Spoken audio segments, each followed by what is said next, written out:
हम रितेश टाइगर सितारा स्टूडियो के माध्यम से रउआ लोग के बीच एगो पारंपरिक गीत गावे जा रहल बानी, जेकर राइटर हमार संजय भाई हमें।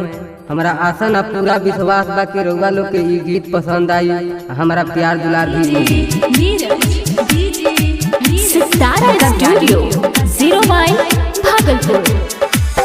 सज संवर के चलिहा लौके नाही पाँव, सज संवर के चलिहा लौके नाही पाँव।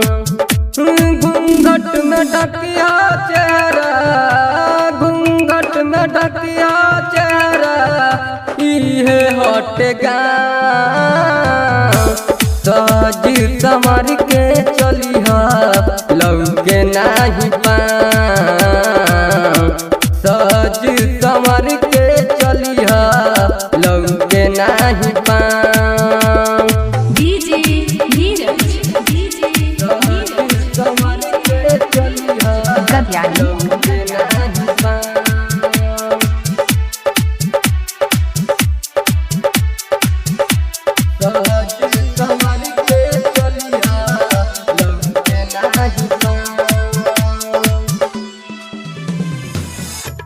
पूर्वज चलल आवे रीति रिवाज हो,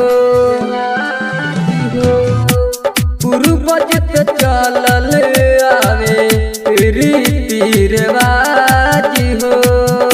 एकरा के देख के चलिहा तू त आज हो।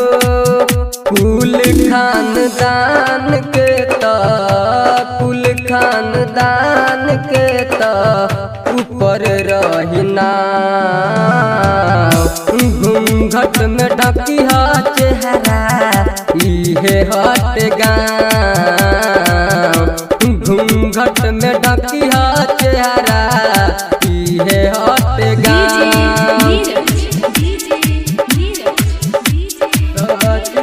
गद्यानी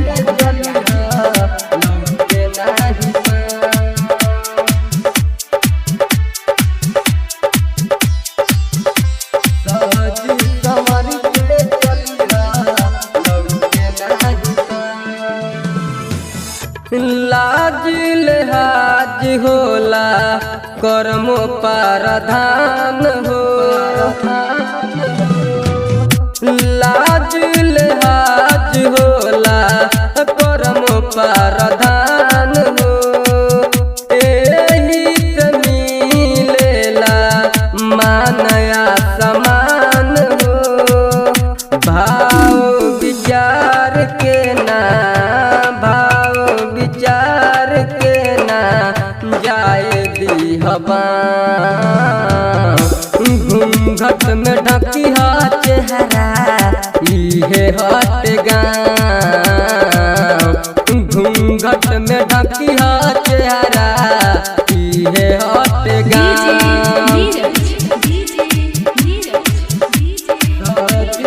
गद्यानी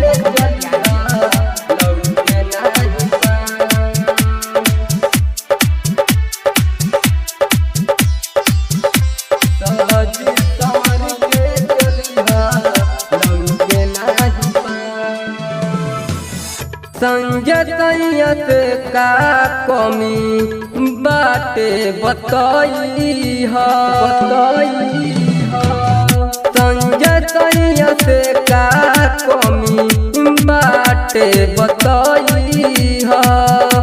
देवरु जुगेत के दुलार से बोलई हा।